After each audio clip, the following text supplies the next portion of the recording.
Hello, everyone. Welcome again. This is not our Bible study, but it's in the same setting as you might have seen on your YouTube feed. But this is instead just a short time of announcement for you to just kind of catch you up on some things that have been going on at Redeemer and how we're moving forward as we continue to consider our relaunch after the pandemic shutdown. The first thing I'd like to share with you today is that on campus, in-person worship will begin this Sunday, the 14th, for those who feel comfortable doing so. We'll have an 8:30 service and an 11 a.m. service, as we did prior to the shutdown. But those services will be limited to 50 people in the sanctuary, but we do have overflow for about 36 in the fellowship hall.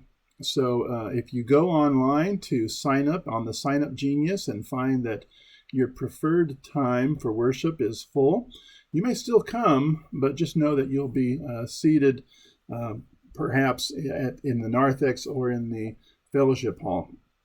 The other thing to consider is maybe go to the second service if that one's not full and the first one is, and get to meet some new people and be able to be able to worship in the sanctuary with others. Also, the live streaming will continue. We know that's important, especially for those who are elderly or have compromised health situations. We will continue that probably from here on out. We've received such positive feedback regarding that aspect of our worship together. And we certainly hope that you are also sharing our worship services with others whom you talk to who might be looking for ways to connect with their Lord and with one another through our worship together.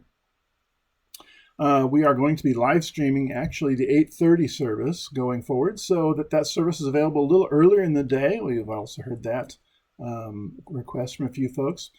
So you can watch church a little earlier this week if you like, or you can participate by just clicking on that link anytime after the service is complete. If the closed captioning feature is helpful to you, that is not available during the live stream. But it is on the replays, so that's something else to keep in mind.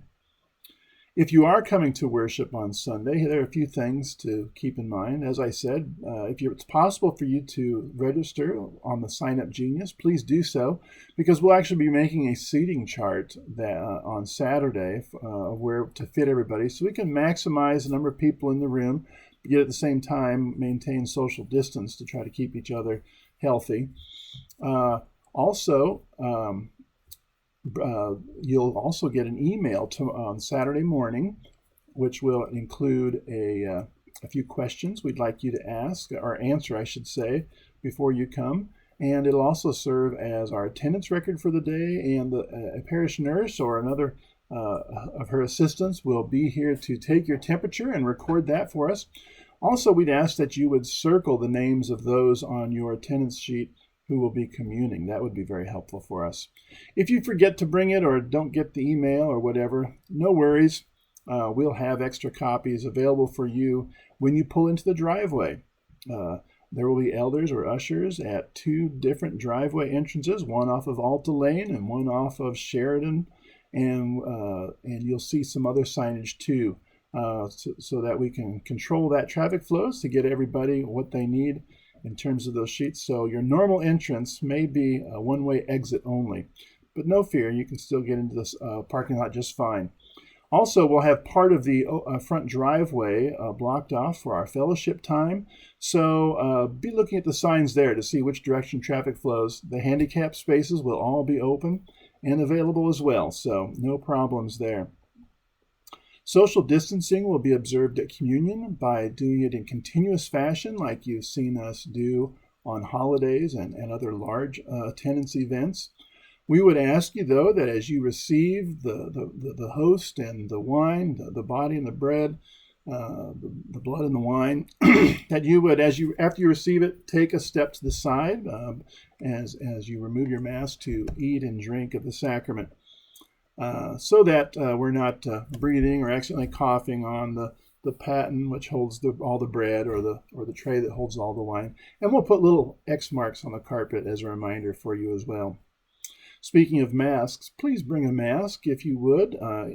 it's not so much for your own protection, but as a courtesy to others, because as we know, this virus can be transmitted before you are symptomatic, and so no one really knows if they have it until it's too late. And so we would just ask that everybody be kind and courteous and bring a mask.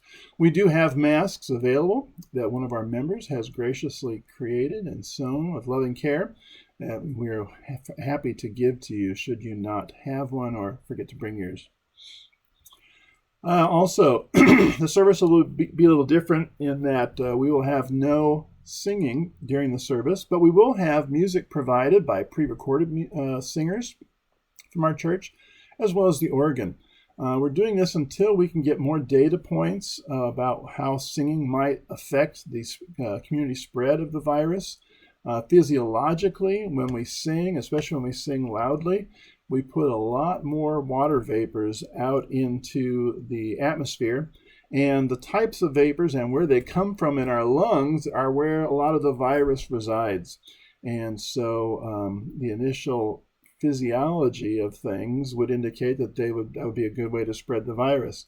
However, we don't have good empirical data yet to prove that those aerosolized water vapors indeed do make people sick. So just out of an abundance of caution, we're going to leave the music to the professionals for a few weeks.